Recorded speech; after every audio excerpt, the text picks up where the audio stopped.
Tah gitu pokoknya mah. Saum eta wajib dilaksanakan ku anu masih keneh jag-jag waringkas. Jadinya anu henteu ngagaduhan keluhan panyawat.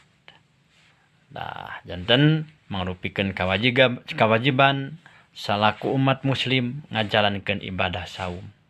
A'udzubillahi minasyaitonirrajim. Bismillahirrahmanirrahim.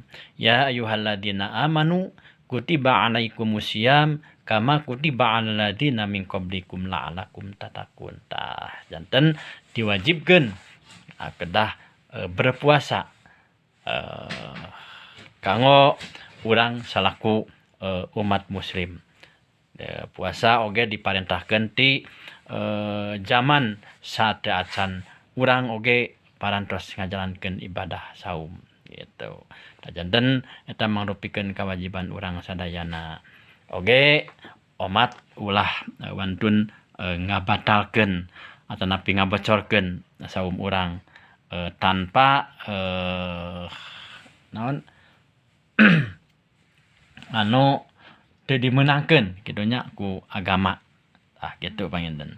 Janten saum urang kedah dijagi ulah dugikeun ka dibocorkeun tanpa alasan-alasan anu kuat anu berdasarkan agama.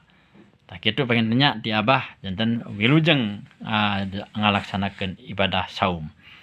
Pamugi saum urang ditampi ku Allah Subhanahu wa taala. Assalamualaikum warahmatullahi wabarakatuh.